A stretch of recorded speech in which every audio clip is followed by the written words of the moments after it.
Hello guys, magandang gabi. Ayan, shoutout sa lahat and welcome sa YouTube channel ko sa Kamutika TV.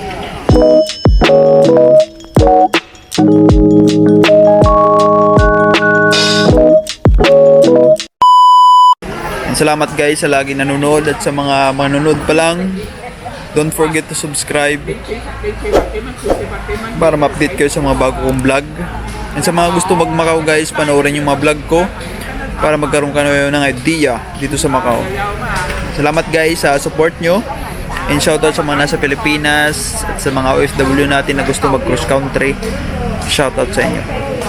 Gusto ko rin shoutout yung mga mandirigma dito sa Macau.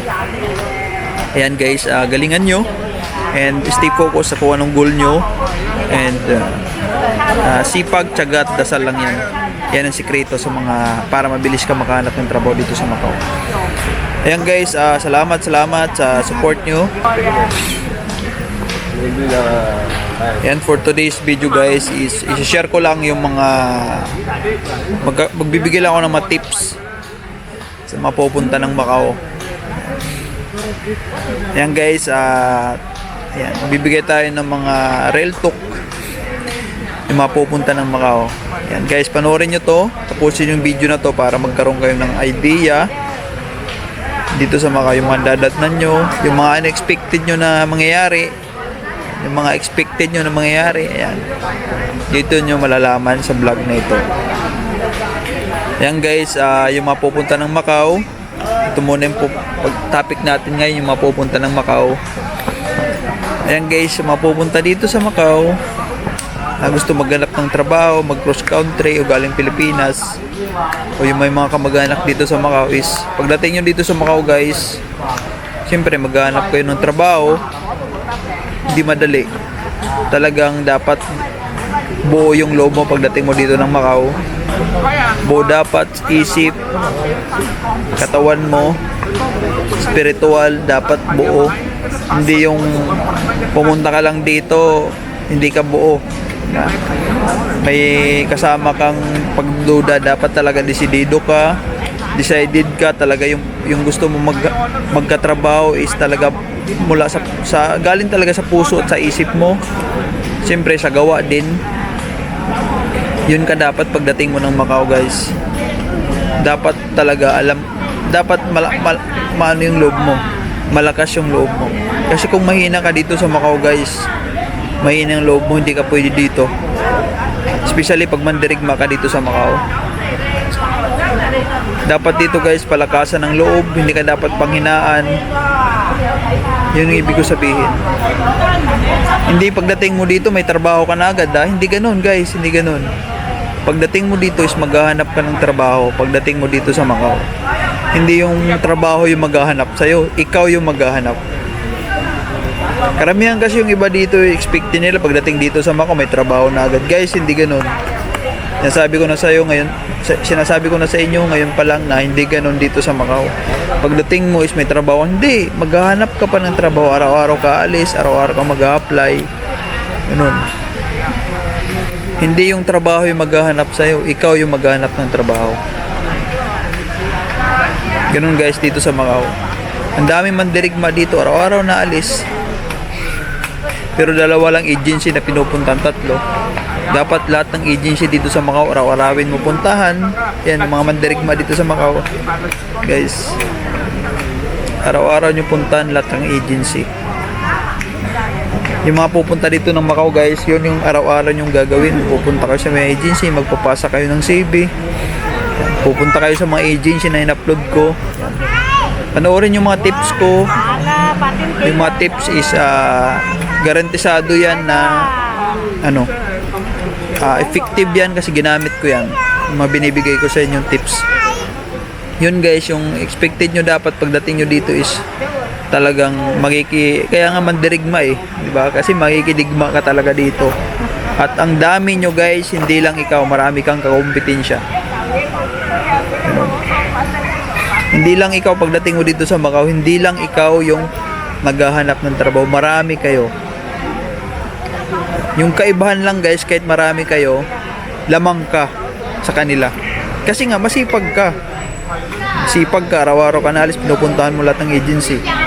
Yun yung lamang mo sa kanila. Sipag, tiyaga at nagdadasal ka siyempre. Yun yung lamang mo sa kanila. Yun lang yung lamang mo. Kahit ang dami nyo, talagang lamang ka pa rin. Diba? Yung iba kasi, wala yung ganun sila eh. Kaya lamang ka pa rin sa kanila kahit marami sila. Diba? Sipagan lang dito talaga guys, nakakahanap pa ng trabaho. Pero lahat naman ng pumunta dito is nakahanap ng trabaho, hindi naman agad-agad. Minsan yung iba nagta-Thailand pa, pagbalik may trabaho na. Kailangan lang guys, malakas yung loob nyo, huwag kayong mawalan ng pag-asa. Ganun. Sabi ko nga, hanggat may visa, may pag-asa. Tandaan yan guys. Ganun. Ganun yung kalakaran dito sa Macau. Yung mga nandito sa Macau, na mga mandirigma is talagang sipagan nyo guys. Huwag kayong mag ano talaga. Huwag kayong mag ano ng araw. Huwag nyo sayangin yung araw kasi yung araw bilang yan sa visa nyo. Yung 30 days. Sabado linggo alis din kayo. Kasi bilang yan eh. Huwag kayong magsasay ng isang araw. Dapat isang araw talagang aalis kayo. Mag-online kayo guys. Online application. May mga in-upload ako dyang email. Yun. Mga nagbabalak mag-Macau guys. Cross country. Talagang dapat buo yung loob nyo. Dapat isipin nyo lagi makakahanap pa ng trabaho. Huwag ka nang huwag ka nang mag what if. Huwag ka na, makahanap kaya ako ng trabaho sa Macau. Guys, kung puro lang ganun yung utak mo, huwag ka na mag-Macau. Diba? Kailangan mo sumugal. Pag pumunta ka ng Macau, kailangan mo sumugal, isugal mo. Kung may trabaho ko dyan, gusto mag-cross country, example, Middle East ka, gusto mo mag-Macau, isugal mo yung trabaho mo dyan kung gusto mo talaga. Sa bagay, dito naman kasi sa Macau is mas malaki naman sahod kaysa dyan sa Middle East. Tsaka dito sa Macau, mas malapit lang sa Pilipinas, di ba? Kailangan mo isugal yan, yung trabaho mo dyan, kailangan mong ipagpalit. Diba? Kailangan mong sumugal talaga. Diba? Hindi yung mag-what if ka, mag-iisip ka, makahanap kaya ako ng trabaho sa Macau. Huwag mo nang isipin yan kasi kung iisipin mo yung walang mangyayari, huwag ka nang pumunta ng Macau kung yan yung mindset mo. Kasi yung mga pumunta ng Macau is mga buo yung loob na yan. Talagang kung ano man mangyari, tanggap nila. Diba? Walang panghihinayang na mangyayari. Kasi buo yung loob mo di ba? Pero kung hindi buo yung loob mo, mag-stick ka na lang dyan sa trabaho mo ngayon. Diba? Huwag ka na pumunta ng Macau kung puro negative yung nasa isip mo. Diba? Pero ang daming taga Middle East dito guys na pinagpalit nila yung trabaho nila dyan sa Middle East, nag-Macau. Yan, may mga trabaho na ngayon kasi nga hindi sila nag-what if. Buo yung loob nila, di ba? Bahala na kung anong mangyari sa bahala na si Lord kung anong mangyari sa akin sa Macau. Yun yung mindset nila eh. Basta yung goal ko, makahanap ng trabaho dyan pagdating ko. Yun dapat yung mindset mo guys. Walang negative, walang what if. Yan. Ganun dapat yung mga mindset nyo, hindi yung negative. Diba? Kasi kung puro negative talaga yung outcome ng mangyayari. Negative din yung pag-a-apply mo. Yun. Guys, kaya alam nyo na guys, yung mga pupunta ng Macau, mag-cross country galing Pilipinas, alam nyo na yung dalat niya dito sa Macau na hindi madali. Hindi madali. Talagang dadan ka sa butas ng karayom. Yung ano lang talaga natin dito is prayer. Yun lang yung ano natin. Kumbaga sandata, dasal lang. Na ibigay na ni Lord yung gusto natin mangyari sa buhay, yung mga future natin. Diba?